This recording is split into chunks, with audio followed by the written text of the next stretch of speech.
Flex your business with an American Express Business Gold Card. You'll earn 4 times membership rewards points on your top 2 eligible spending categories, like transit and electronics, each month, on up to $150K in combined purchases per year. Plus, you can now earn 3 times membership rewards points on flights and prepaid hotels booked on AmexTravel.com. Terms and points cap apply. Learn more at AmericanExpress.com/business-gold. Amex Business Gold, built for business by American Express. Welcome back to the Skating Penguin Network, everyone. It is Robbie, joined by Snail in Seattle, and we have a trio of games to recap here. But before we do that, this is our first episode of the new year. It is January 5th, 2025. So before we get into the games, let's talk a little bit of New Year's. Snail, obviously the Penguins kind of put a little sourness into the New Year's Eve, but how was your New Year's Eve / New Year's festivities, if you did anything to ring in 2025? Yeah, New Year's out here was pretty low key. Didn't really do much, just had some drinks and kind of hung around the house, hung with some family. Yeah, not a lot went on, but it was a good one. I kind of like the older you get, I kind of like the whole, like, you kind of mellow out and you kind of have fun on your own terms. There's not so much pressure to go out and get completely tanked. And I don't know how it is in Pittsburgh, but like in Seattle, you couldn't pay me to try to, climb on I-5 or like try to like Uber downtown and join the whole hustle and bustle of the city and the ball drop and all that. So, yeah, I kind of prefer it that way nowadays, nice and low key. How about you out east? Yeah, it was low key for me as well. Penn State played a playoff game on New Year's Eve, Oh, wow. so I was caught up with that for most of the evening. But we do a general pretty low key New Year's as well, and I'm like you couldn't pay me to go out to the bars on New Year's. That would just sounds like a nightmare situation. Way too many people. Everything's going to be upcharged as well, and I'd rather just stay home and maybe if I was 10 years younger, but when you get to your mid-30s, you're kind of just like, you know what, a chill night at home doesn't sound too bad. Watch the ball drop, and then either just chill out for a little bit, go to bed, whatever. Yeah, we get ours 3 hours ahead of you, so while we were celebrating, you guys were still waiting for the new year to come. But yeah. Well, we watch we out here. I don't know if you know this, but like even on the West Coast, we typically tend to watch the New York ball drop. It's kind of just always on the TV, and I think that's a fine way to do it because if you're up for it when you're living out west, then sure. But like it kind of feels like everyone celebrates with the East Coast, no matter where you are. Yeah. I mean, and by the time that like you guys celebrate, most of the East Coast is probably already tucked in and getting some shut eye for the most part. Most of our celebrations have wrapped up. Obviously, in New York, you have the ball drop, and then then they kind of like they'll stay on TV until like the Central Time Zone cruises through, and then by the time the West Coast comes, we're all pretty much done for the night while you guys are out there shooting off fireworks and whatever else you guys do on the West Coast. But no, chill New Year's Eve is fine with me at 35. I'm pretty cool with that. And so getting back to the New Year's Eve festivities from the Penguins. Well, wait, hold on. What do you do for New Year's out there? Like, do you guys have like a tradition, or do you pop a champagne bottle and have drinks, or do you not do anything really? Is it just kind of an average night? Just an average night, basically. Okay. Sometimes we'll go to like a family friend's house or something like that, but nothing, no big parties or anything like that. When we were younger, we used to do some family stuff, but as the cousins got older and moved away, we don't really do that anymore. We do it more closer to Christmas. So, right, gotcha. That's kind of our So, there was a hockey game on New Year's. There was a hockey game on New Year's Eve. A couple hockey games, actually. I didn't realize until like 2 days before that the Winter Classic was actually being played on New Year's Eve. Oh, boy. That was did you watch it? No. I was going to, and then I looked at the score, and I'm like, that's not even worth flicking my channel over for. The St. Louis Blues carpetbagged the Chicago Blackhawks at Wrigley Field in Chicago. I believe the final was 6-2. apparently a sparsely watched Winter Classic as well. Historically bad, I think. Historically bad. I think there was like 24 teams playing on New Year's Eve though, or something like that. A lot of hockey, which was awesome.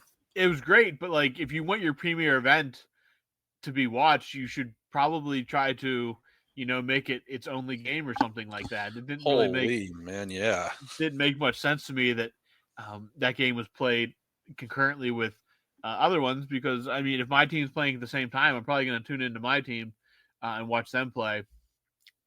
But yeah, a very bad Winter Classic game, not entertaining at all. Two teams that have been in it before, and the Blackhawks are a very, very putrid hockey team. Oh, they're picking first overall, I think, again. I think they're getting whoever's the golden goose this year. And I couldn't have been.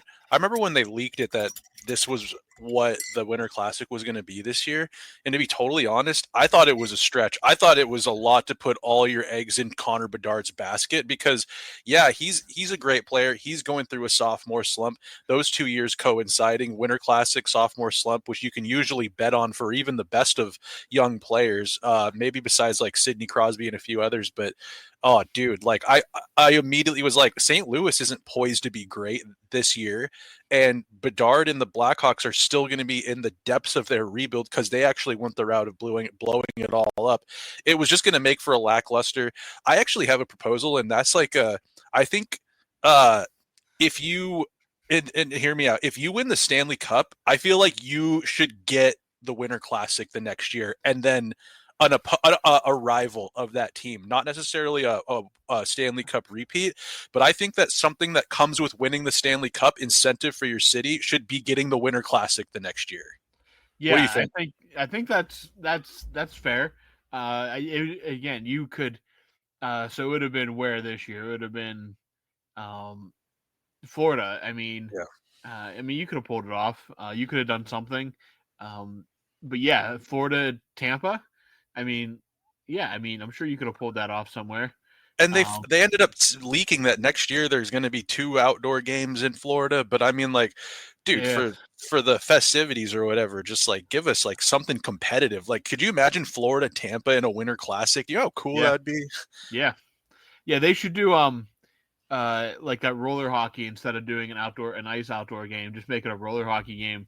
I love it. And 2 points available. Yeah, make it a regulation game. It's just they're playing roller hockey instead of ice hockey. I would definitely get people to tune in. It certainly would. Yeah, but also, that would be. But that's definitely a good way to add some incentive. Make it the what determines who gets the Stanley Cup determines who gets the Winter Classic, or even gets the Stadium Series or something like that. A premier event like that, but the scheduling has to be better suited for. I was also talking with my parents about it because my parents don't really watch a ton of hockey. At least my mom still does sometimes. But I was talking to them and I was like, "What about if you did like what you do with the Super Bowl, where like you have 2 teams that'll play in it, but it doesn't necessarily mean it'll be like their hometown." Yeah. Like what if you had cities bid on the Winter Classic and it doesn't necessarily mean that your team, I mean, it could be in a city that's not even necessarily they have a hockey market. Like just an awesome place in the US could be like, well, we have a rink and we have like a Salt Lake City, for example, they got a team now, but they probably still have, don't they still have the Olympic Center? Yeah. I mean, I don't know, something like, I don't know. I just like, let's get creative with it because it's such a cool event. Back a couple years ago, they did that Lake Tahoe game. That's right. That was just a neutral venue between was the Flyers and the Bruins or something like that. You could do the one in Salt Lake, the one in Tahoe. I think there was like Vegas played too. There might have been. Yeah, I can't remember exactly how it all worked out. Or maybe it was Colorado.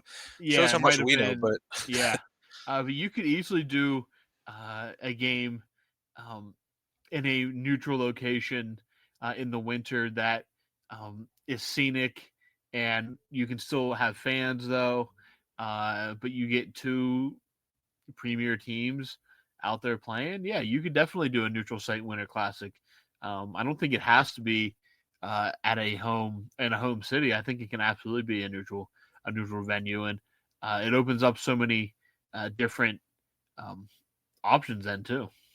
I just think that that would be so killer for viewership because what if you live in a city that you don't have a hockey team and then the Winter Classic's coming? You're going to get more viewers because it's happening in your state or in your city. Yeah, do I something don't know in what. I don't Niagara know. Falls. Oh, that's a good one too. Niagara Falls, Lake Yeah, Erie, perhaps yeah. If you, yeah, you'd have to be able to guarantee. I mean, you probably couldn't do it on the lake because you'd be risking too much different. along Um, it. yeah, you have to make sure that it freezes and the ice would have to be smooth, and you don't want to put players in danger. But you could play a game on the shores of Lake Erie. You could play a game on the shores of Lake Michigan. There's so many different options for a neutral site that you could really do something cool. So I hope they do look into that because that would be very interesting. Yeah, sometimes I wonder what Bettman's thinking. We got to come up with all these great ideas, and Yeah, just send them an email. yeah, I'll have to Yeah, get on that. I'll have to yeah, talk to the powers that be at Skating Penguin Network and send them an yeah, email. yeah, yeah. But But the Penguins did play on New Year's, and yeah, might as well get into that because yeah, they kind of soiled my evening, but yeah, bad uh, game, bad game. pretty bad game. Let's get into the scoring. I don't have it up. If you want to, you have it I up. do, yeah. Yeah, go through it real quick. Yeah, so the God, I wanted to see if they had the stat available because it's not fresh in my brain. But Detroit does get on the board first. Jonathan Berggren gets on the board with his fifth of the year. Vladimir Tarasenko and JT Compher on the assists, and then Drew O'Connor. Fourth goal of the year. Definitely thought he'd be further along in his with his point totals and his scoring because he just seems to every year get a little bit better. But he snaps his goalless drought, which was awesome to see. Did you see the goal? Pretty cool celebration. You can Yeah, tell that there was yeah, just pure relief. I really liked that line too of Cody Glass and Tomasino with Drew. You're looking at, I mean, I was looking at that line being like they had some good chemistry and like, we're looking maybe further into like the end of Sid's career, no Malkin. Like that could be a good third line for the Penguins. Like, or maybe even punch above their weight a bit as a second line, but we can get to speculation on that later. That ended the scoring for the first period. In the second period, uh, I sometimes, no disrespect to him, but sometimes forget Patty Kane is still in the National Hockey League. Not the Patty Kane of old. He gets his seventh, and that's the only scoring that happened in the second period. And then Drew O'Connor gets his fifth of the year, his second of the game. He's feeling it. Erik Karlsson, Sidney Crosby on the assist, and then in the later part of the third, it's JT Compher and Dylan Larkin seals the deal with an empty netter to end that game. The Penguins just couldn't find a way to punch back. That Alex Lyon was in net. He's one of those weird goaltenders that he can be a complete pile-on and just kind of an afterthought of a goaltender. But then there's sometimes these games wherever he's been, whether it was in Florida and he was somewhere else too. He's like resurrected seasons for teams trying to get into the playoffs, and sometimes he can really turn it on. But they couldn't solve him. They couldn't get that equalizer goal. Super big bummer. I thought that the Stars just didn't really have it that night. What were your thoughts as far as the scoring goes, Robbie? yeah. It was good to see Drew O'Connor back in the score sheet. That was the big takeaway, the one positive from this game. A game they needed 2 points out of, but didn't get anything. They were in it to the very end. They just let up that late goal to Compher and then an empty netter. But Drew O'Connor, the big one here, really needed something out of O'Connor at some point. And again, we're not asking for 30, 35 goals, but he went through just a massive drought up until New Year's Eve. So hopefully we can get more of that magic here in 2025. But yeah, for me, the silver lining was definitely Drew O'Connor just finally finding a way to break through. And we know that the talent is there. We just need the consistency. So hopefully this can springboard him to a better second half of the season. Oh, absolutely. And like Robbie, I don't want to get too conspiracy theory like tinfoil hat, but I just feel like over the last few years the Penguins have had these young players kind of on their team that they have high expectations from. like when Kasperi Kapanen was reacquired, I always get fearful of the Kasperi Kapanen experience where he was a pretty decent prospect before he'd even cracked the NHL. Like he was a part of that. He had golden goal in the World Juniors for the Finnish team that one year. When he was in Toronto, he played with some bite. He played on Matthews' wing, and he could chip in offensively, kind of a puck hound. He comes to the Penguins, really liked what I saw out of him, and I'm sure Penguins fans all felt the same way. They ranted and raved about him. He was so good in his first couple of years with the Penguins, and then it was like he wouldn't score for like 30 games, and then he'd score a hat trick, and then he would go another 30 games without scoring. Really, he just developed some bad habits, which was shocking under a coach like Mike Sullivan, who just seems to really prime his players with, if he's got a good young player, he really instills good habits in them young, and he wasn't able to do it with Kasperi Kapanen. Drew O'Connor is one of those players where I was starting to get worried, is this the Kasperi Kapanen effect, where he's so good and promising and there's growth every year. And this year they were calling him the next Brian Rust. If he can get Drew O'Connor in the playoffs, watch what he can do there. But 32 games, was it, without a goal? I think he had 32, maybe the first month of the season. Yeah. So that was scary. I thought that, and you don't want to, the Penguins aren't in a place where they can really give up on a young, promising player like him, like they did with, eventually they had to kick, I think they gave Kasperi up for nothing to the Blues, and now he's in Edmonton. But you'd hate to see something like that happen to Drew, where we've watched him grow and really become a good forechecker, good penalty killer. I'd like to see him on the power play a little bit more with the shot he possesses, but you know, he hadn't scored in 30 games. He's not going to get power play time with a resume like that. But anyways, good, like you said, great to see him back on the score sheet. And yeah, I don't know, just they couldn't, the Penguins just couldn't punch through late, and that's kind of, up until recently, that wasn't really an issue, but we're starting to kind of see, I texted you, I was like, we're starting to kind of see those bad habits kind of again. And that'll continue. That's kind of a common theory, or a common thread in the games to come. Because I don't know if you want to move on yet, Robbie, or if you have any final thoughts on the Red Wings. No, not really. No. But we can jump into the Florida game, which I don't know about you, but I was like, I thought they needed 2 points against Detroit because there was no way they were getting a point out of Florida. Yeah. I didn't expect them to have a game like they did against them a little bit earlier in the season, but they kind of throw the Penguins a bone and put that Spencer Knight in net, who is not their number one goaltender. And when I saw that on the scorecard, I was like, hey, maybe there's a chance. So the scoring goes as Gustav Forsling gets on the board. First period, no goals scored. Nice to see the Penguins get out of that one alive with nothing, no damage done. But then Gustav Forsling gets on the board just 30 seconds into the period, I believe. Not a great start for the Penguins. And then Sidney Crosby gets his 11th of the year on the power play from an absolutely disgusting feed from Brian Rust. Did you see that play? Yeah. That's about as perfectly drawn up as you could possibly have. Just an absolute beautiful pass from Rust. And then I mean, Spencer Knight, unless that puck hits him, he has no prayer. And Crosby has the ability to he just rings it off the pipe and in.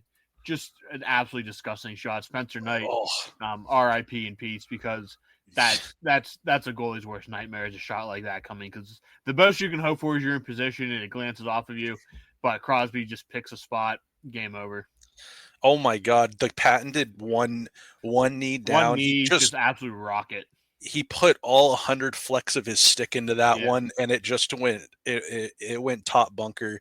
That was an awesome. For me, when I saw that play, I was like, even if they lose, at least I can go to sleep tonight thinking about that just disgusting feed and goal from the captain. But a little bit more scoring left. That's actually enough that was all there was for the second period. And then going into the third, Matthew Tkachuk, who had a burr in his saddle this whole game, really he's pretty quiet against the Penguins sometimes. And Yeah. I feel like they've gotten fortunate with him kind of being quiet. Sam Bennett's another character that was not quiet, and we can get to that after the scoring's over. But Matthew Tkachuk gets his 14th of the year on the power play from Carter Verhaeghe and Adam Boqvist. And then it's towards the end of the game. Did not see this happening, Robbie, but Rickard Rakell gets his 18th of the year on a late power play, and they tie the game up, and they're going into overtime. OT was dicey at best, but no one gets on the board. And then there's a shootout. I'm so sick of these shootouts, Robbie. The Penguins have no shootout players. I think that if we're going to let this goofy part of the game just stick around, you need to get goofier with it. And you need to be able to have like a roster of Instagram shootout specialists that you can keep on your payroll that you use only for shoot. You only see them in the shootouts, almost like what do you call those at the end of the year when you bring up like the black aces? Yeah, the black you aces. You need a black aces roster of you need a bullpen like of relievers that just see action in the shootout. But Alexander Barkov, wrist shot saved by Jari. It says here, Rickard Rakell backhand saved by Knight, and then Sam Reinhart, one of the best players in the National Hockey League as of the last couple of years since he got out of Buffalo. Snapshot scores.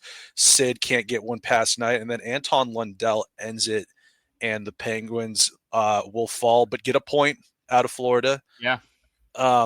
So I don't know. What were your thoughts on this game? Because I didn't have much faith in them, and they managed to get a point out of it, which you'll take. They do play Florida pretty well. They have in the past, and they have this year twice. They beat them in overtime, and now they've lost to them in overtime. So they split these two games 50-50 with the Panthers, who obviously defending Stanley Cup champions, good team, are going to be in that conversation again this year. But the Penguins are playing good hockey against the Panthers, and I almost felt like if they would have started Bobrovsky, because they seem to have Bobrovsky's number more often than not, but they get Knight. Knight plays out of his mind for a good bit of the night. The Crosby goal, I mean, it was vintage Crosby. One knee, just an absolute devastating shot that brings it 1-1. And then after Tkachuk scored, I didn't feel good at all at that point. I just kind of felt like it's probably not going to happen. Florida's just so good. They're just going to shut it down. But they take a late penalty, and the Penguins power play comes through. A big goal. Again, Ricky Rax just putting together an otherworldly season. 18 goals at this point in the season. On pace for 36. Snail had him at 31. So even better than Snell had predicted before the season. But, he gets them that extra point. And, at that point, when you're trailing late in the third period and you somehow steal a point, you take that and you just pocket it and move on to the next one. A very good performance by the Penguins. And I thought for 60 minutes it was a good hockey game. It wasn't like they were underwater and they just stole a point. They played a good hockey game, and Florida just won in a shootout. That's really what it came down to. They didn't get any saves in the shootout, but I thought for the most part, they played a really good 60 minutes against a really good Panthers team. So I couldn't really be mad about this result at all. You always like 2 points, but in a game like this against a team like the Panthers on the road, I'm more than happy with the point. They played really good. A lot of stuff they did worked. Crosby, Rakell were sharp. Rust gets more points. I just thought overall they really went toe-to-toe with one of the best teams in the NHL. So not much to complain about in this one. Just happy with the point. Certainly happy with the point. And I agree. I thought that it was a pretty good game against a foe that, I feel like, I don't know what it is. If it's system for system, they can just kind of hang with Paul Maurice's team. But I mean, we can get to the game that happened tonight, which the Penguins do not play the Carolina Hurricanes very well ever, it seems, anymore.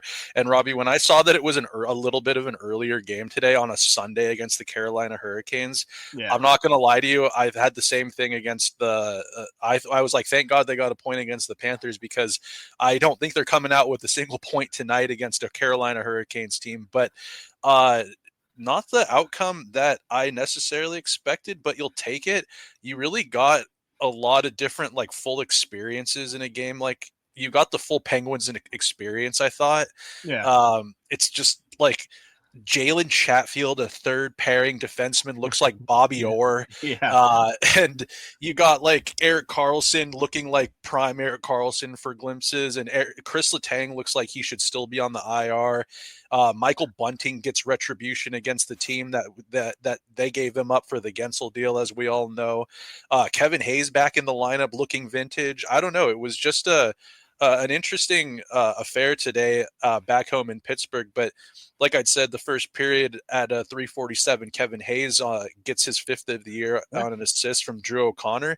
Dude, they talked to Kevin Hayes in the first intermission.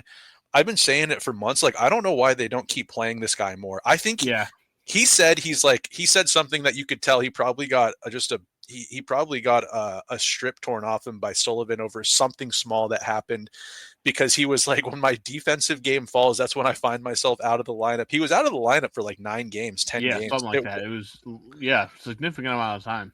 Him and Puljujärvi, I don't know who's going to have more healthy scratches by the end, but it looks like Puljujärvi. But when he said that, I was like, okay. And he looked great today. You could tell he had the details dialed in. He got the Penguins on the board early.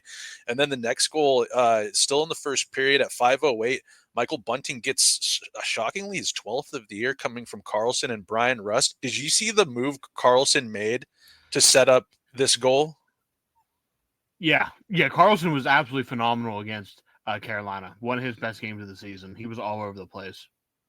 He was, where sometimes against Carolina, they can really expose a guy like Karlsson, but I thought he looked great tonight. Michael Bunting getting his 12th. Great to see him he stayed pretty on top of scoring this year, and a little bit more so than I expected. He's mixing it up physically and scoring. What more do you really want? And then that was it for the first period. In the second period, Seth Jarvis, he was kind of around it all night. It was only a matter of time until he got on the board in some way or another. And he gets a goal, sneaks it past Nedeljkovic. 12:45 in the second period, Jalen Chatfield gets his 4th. Like I said, Jalen Chatfield is a third pairing defenseman. There's no reason why he should have been looking as good, as dominant as he did tonight. And he goes absolutely bar down, walks down Broadway and snipes one. I just don't know. The Penguins have this habit of sometimes there's just a plumber of a player on another team, and the Penguins will find ways to make them look like Raymond Bourque or Bobby Orr, or the second coming of Philip Forsberg or something like that. But he was that tonight. And then Seth Jarvis gets his 2nd of the game to complete the scoring in the second period, his 11th of the year, coming from Andrei Svechnikov and former ally Jordan Staal.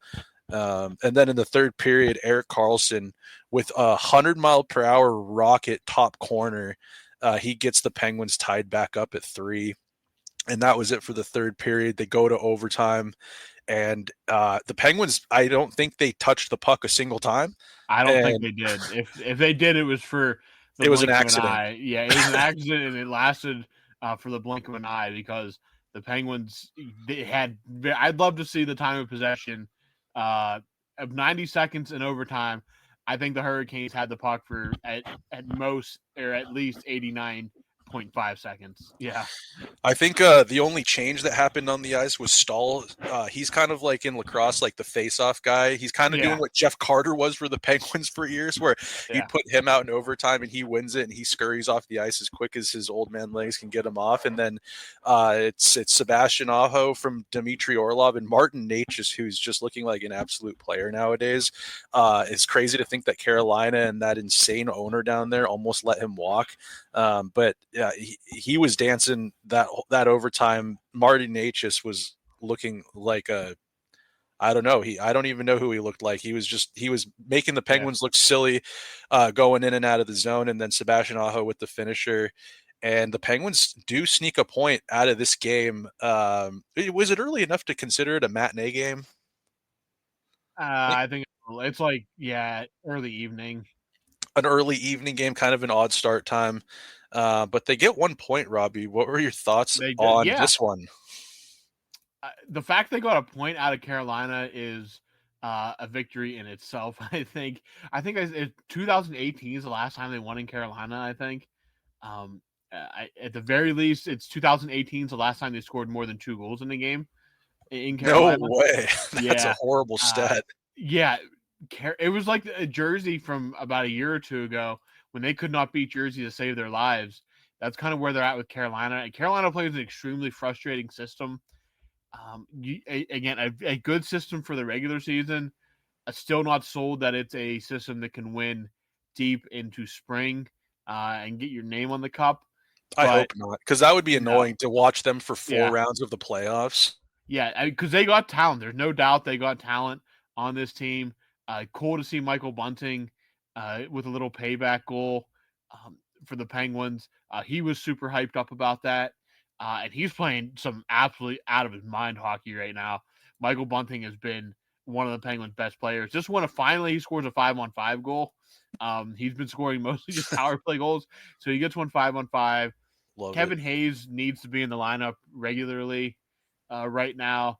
Erik Karlsson played one of his best games of the season. And when he has those games, he still looks like the Erik Karlsson that scored 100 points a few years ago. Just he plays out of his freaking mind when he's on like that. Insane hockey player. Overtime, Penguins, they had very little, if any, possession of the puck. They could not win a faceoff. They could not change. They were absolutely exhausted. And Sebastian Aho, who feels like he scores against the Penguins about every time they play now, gets the game winner a minute and 30 seconds into the overtime period. So, again, splitting these, getting a point out of each of these games with the Panthers and Hurricanes, it's kind of like winning one of them. You get 2 points, you lose another. That Detroit game is what bothers me more than either of these 2 games, just because that was a game that was there for the taking and they didn't get anything out of it. But you walk away with 2 points in these last 2 games against 2 good hockey teams. You're going home for 5 games now. I feel okay. I'm okay. I'm not thrilled. More mad about the losses to the Islanders in Detroit, but it could be a lot worse. They could have walked out of after they lost that game to Detroit. They easily could have been in a position to come home with no points. That's what I thought. They still sit in a wild card spot as of tonight, so they're still hanging around, and that's kind of what they're going to do the rest of the season. They're just going to hang around. I don't foresee them going on a tear, either winning or a complete skid and losing. I don't see them rolling off like 7-8 wins in a row, but I also don't see them rolling off 7 or 8 losses in a row. I just think they're going to hang around. I really just think that's where we're at now, and it's going to be annoyingly mid, annoyingly mediocre, annoyingly mid, and stress-inducing at the same time because they're gonna be playing for something. That's really how it is. That's just what it's gonna be. And one thing I want to ask you about, Snell, because I think I know what you're gonna say. The situation in Vancouver right now seems to be reaching a boiling point. If Jim Rutherford puts Elias Pettersson on the trading block, are you willing to empty the tank to try to bring him to Pittsburgh? Yes. We're talking a first-round pick, Marcus Pettersson, and maybe Tristan Brose going to Vancouver. You say Brose. I was thinking Brunicky, which that's a that's a spicy meatball. I don't know. Brunicky has the look of a guy that's going to be in NHL a very long time. I heard he's going to be like Karlsson. That again, defensemen are so hard to come by. Let's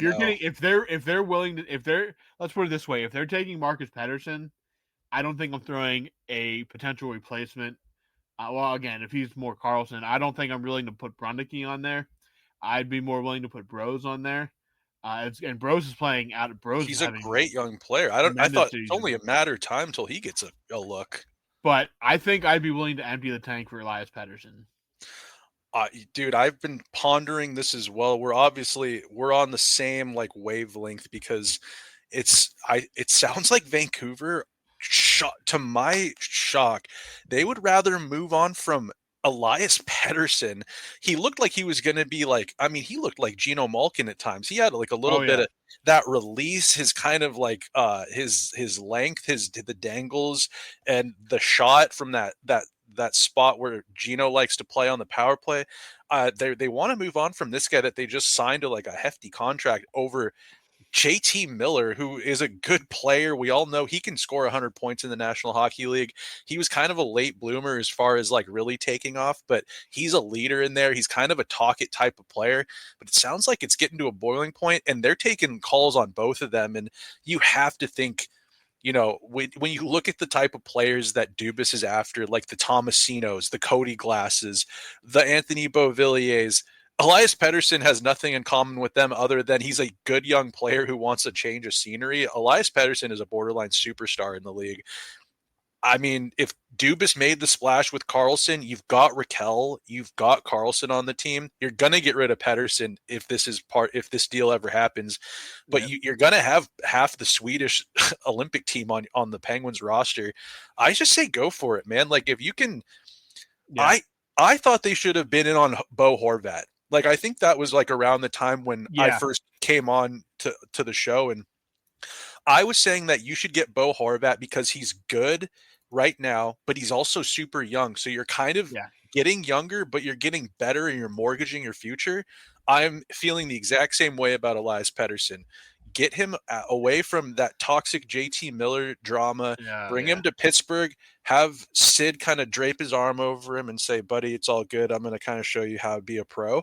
And you're going to have Malkin there. You're going to have Eric Carlson, who they've played. They know each other from their national program. Raquel, yeah. he could be a number one center. Could you imagine Elias Pettersson being a 1 or 2 center and then having Sidney Crosby being able to take a step back, or vice versa? Sign me up for it all day. Yeah, that's kind of where I was at. As soon as that started popping up over the new year, I mean, yeah, I think because again, the Penguins are kind of played themselves into a position where they're not going to be picking high, just not going to happen. The draft isn't very deep. Again, Bros is playing This year, it's the draft that you can squander if you want Yeah, to, if you're the Penguins, in my opinion. I think yeah. people might really argue that opinion, Well, yeah. but I mean, with People the value draft picks way too much. If the Penguins are like the Blackhawks right now, and you had a decent chance at Gavin McKenna, okay, I would listen to that logic, but you're not getting. Elias Pettersson is a franchise-changing player, and that does not. yes. The Penguins fans should know that doesn't come around all the time. No, remember when they picked Derek Pouliot? Yes, he completely wipes out losing Jake Gensel. He's a guy who scored 50 goals with a guy like Crosby. Yeah. To me, it's if the opportunity is there, it's a no brainer. Because Tristan Brose is having a great year at the NHL in the AHL. Still no guarantee at the NHL level whatsoever. I'd love to see him get a shot. I think he'll get a shot, but no guarantee at the NHL level. Brunicky, I would be, man, that just the kid and I understand not wanting to put too much weight on what a guy did for training camp and preseason.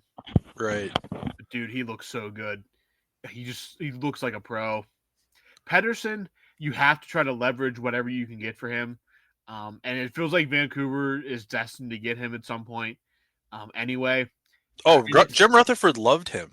Yeah, and it fulfills their allotment for still keeping a Pettersson on the team. You just trade one Pettersson for the other Pettersson. Yeah. They're both Swedish. You still have the same amount of Swedes. You still have the same amount of Petterssons. To me, if the opportunity would come, it feels like it's something has to give in Vancouver at some point. I think you have to make not just a phone call. I think you have to try to make an aggressive push if you're Kyle Dubas. If he is truly up for grabs. What if it's a second round pick, Marcus Pettersson and Rutger McGroarty? I mean, I really like McGroarty. Because you're essentially turning if you look at if you break down the fraction of the trade, like if you're looking at it like fractions, you gave up Braden Yeager for Elias Pettersson. I would do that. I would do that trade 9 times out of 10 every time. Yeah, I think I could sleep at night with that. Imagine Pettersson in the black and gold, and it's just really hard to, like, if I had the opportunity to get Elias Pettersson in Pittsburgh, I want to do everything within reason to at least make an honest effort at trying to get him in a Penguin uniform. Robbie, he's a game breaker. Like, yeah, he's like absolutely. Actual, like, do you think the Penguins are a playoff team with Pettersson? This year, I definitely think it gives them a leg up. It would depend on, obviously, what would happen, like when a trade would happen. If they would fall off a little too much, then it's.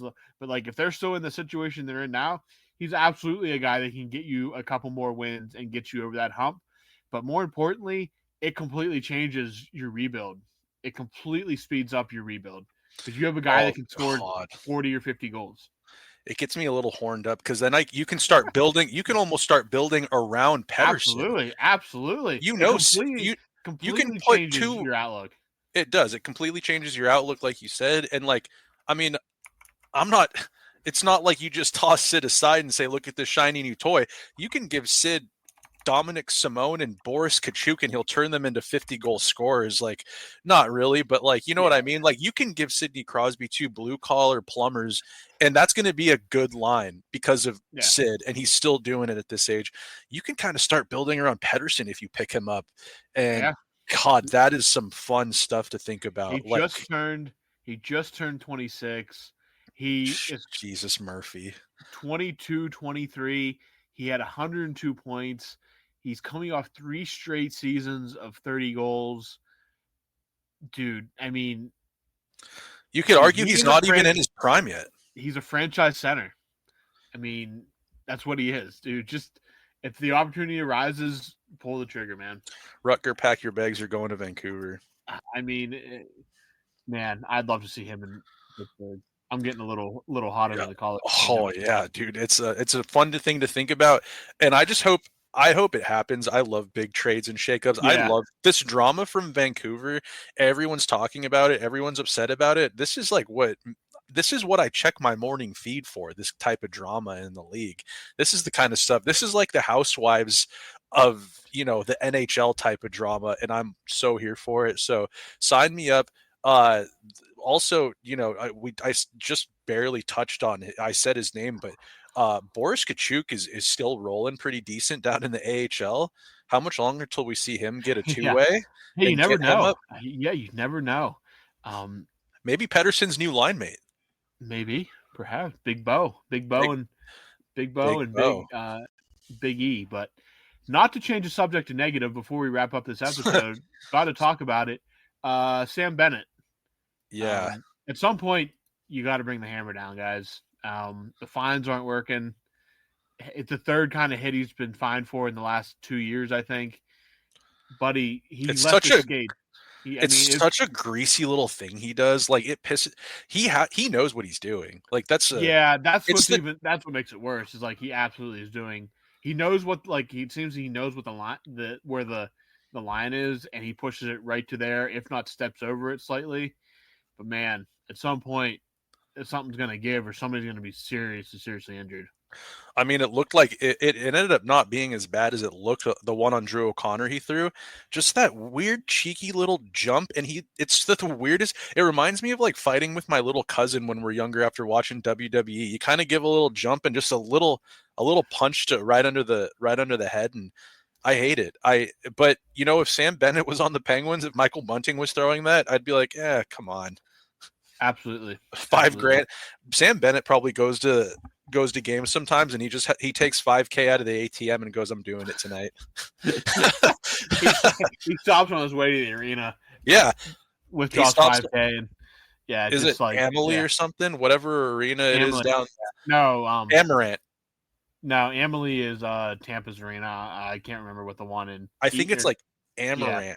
or Something like that. something. It's a good one, yeah. But he stops by Bank of America on his way to Amerant and just takes out $5K and puts it in his locker and goes, "I'm doing it tonight." Yeah. But yeah, that was annoying to see. I hate seeing that, but hey, if only the Penguins had a player that might do that every once in a while, you wouldn't see me complaining too much. But Robbie, the Penguins, they get right back in the saddle here pretty quickly. It's Sunday. We're recording on Sunday, the 5th of January. They'll be back in action on Tuesday against the Columbus Blue Jackets in Pittsburgh. The Columbus Blue Jackets have an eerily similar record than the Penguins, which I didn't see. None of us saw that coming into this year.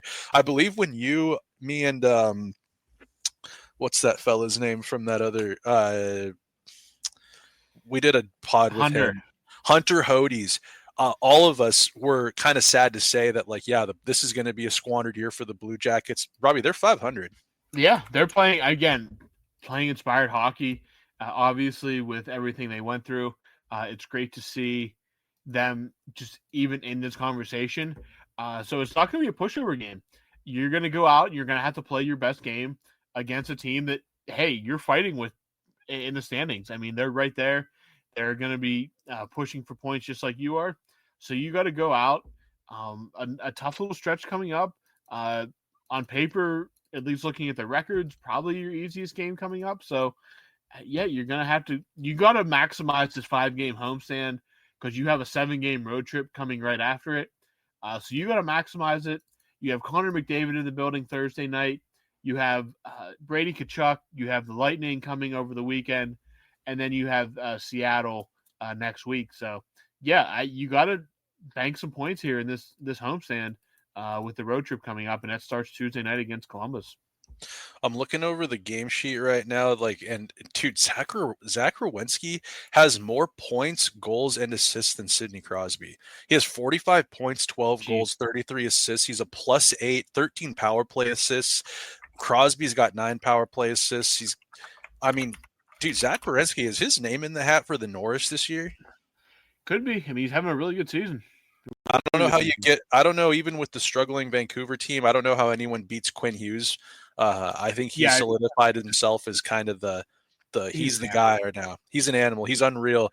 He's like kind of looking like Cale Makar, and Cale Makar is probably always going to have his hat in the or his name in the hat for Norris. But Zach Werenski on a team with zero expectations is just having a hell of a season. So that was kind of shocking to see. But yeah, Robbie, the Penguins will have they're beatable. They're not the Globetrotters out there. I think if their goaltending can be really suspect at times, just like the Penguins actually.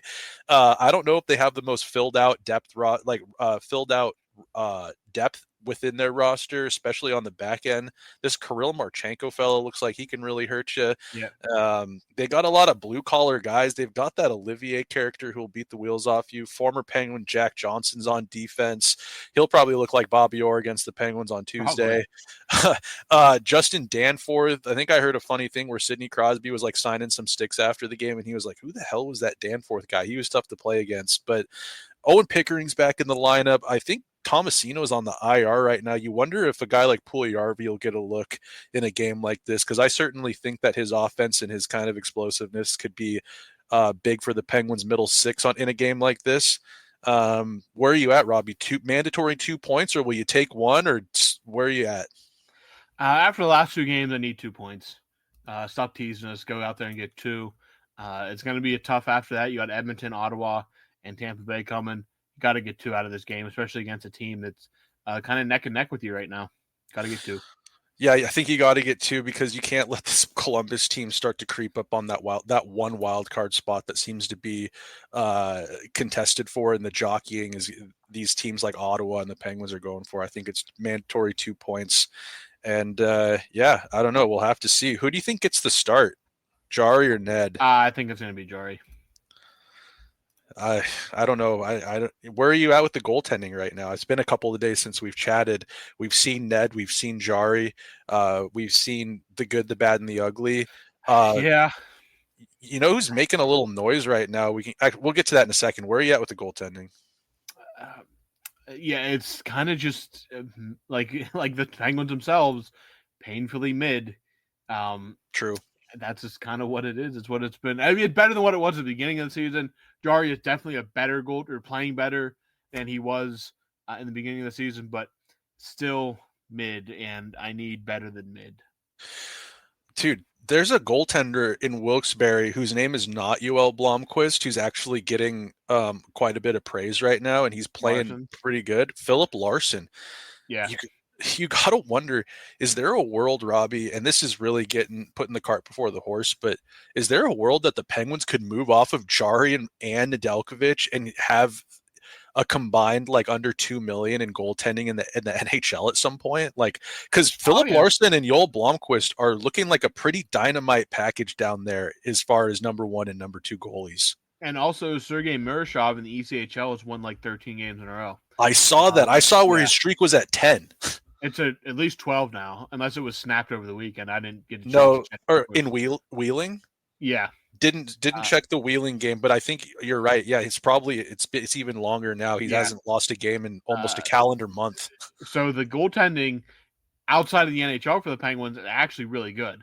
I'm definitely going to be interested to see what they do if they're out of it at the trade deadline, or even if they're not out of it, but there is a team that's hungry for a backup, maybe moving Nedeljkovic to start. And then bringing Blomqvist up. I'm going to be interested to see what the moves are with the goaltending, with Blomqvist playing and Larson playing like he is as well. That will be interesting to see because, once we get down to the trade deadline, Robbie, the Penguins could be in it. They could be just out of it.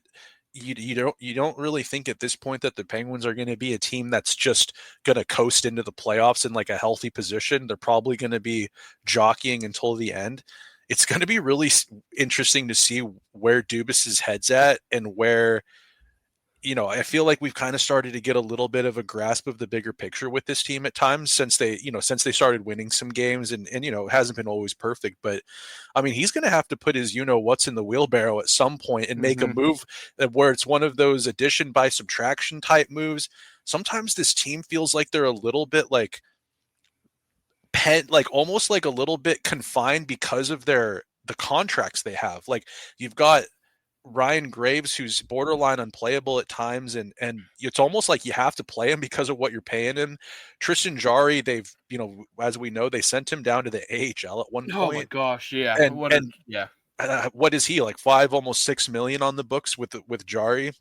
So much has happened this season already that like when you start saying stuff, I'm like, I forgot that even happened this season. Like Yoel Blomqvist was like killing it at one point. Yeah, Tristan Jarry was like in the minors for like 2 whole weeks at one point. Like, he was getting lit up for a while. Yeah, he was like, his first game he gave up like 4 goals on like 15 shots or something like that. It was something atrocious. Rucker McGroarty's played NHL games already. Yes, we've gone like 2 whole months without like a new standard bearer for worst game of the year. We're still at that Dallas game, which is creeping up on 2 months, which is actually creeping up on 2 months at this point. So we've at least improved from that. We have. I mean, remember the first game of the season, and now the Rangers they're climbing towards the bottom. That's really funny, actually. The Penguins got absolutely just annihilated the first game of the year by the Rangers, and now the Penguins are like objectively just playing better hockey than they are. The Rangers wish they were the Penguins right now. Yeah. Which we didn't see that happening. So much has happened. It's been kind of a bit of a novella this year as a Penguins fan. It's certainly gone. It's I don't know. It's been an interesting roller coaster ride, and we're not even are we halfway through the season yet? Officially, today's officially halfway. Today is the Carolina game was game 41. Oh boy, so buckle up because this season's not going to be for the faint of heart. Like this is going to be. It never is when you're a bubble team. Yeah, no. It hasn't been since what year was that? 2016, 21, basically. Oh, 21. I guess we could talk. It was. Anyways, Robbie, it'll be interesting to see how this year shakes out. I'm always going to be I'm always reading the headlines, looking, how can I fit a Penguins storyline into this? How can the Penguins weasel their way into a Pettersson? It's going to be interesting to see. Absolutely. But All right. Well, Robbie, we doing mailbag this? We got a mailbag coming up anytime soon. Since they're going out west next week, and it'll be tough to record. True. The week of the 20th. We'll hold off on mailbags till then. That way, we have some filler content since it'll be a little late to do recaps the night of. So we'll hold True. off on mailbags for a bit. We have 3 more games this week and one even next Sunday. So they have 4 games coming up, and then another one on the next Tuesday. So yeah, we'll do some recaps for now and then get back into mailbag once they head out west. Sounds good. Well, I'll be looking forward to that. And I guess that's all I really got for this All right. one.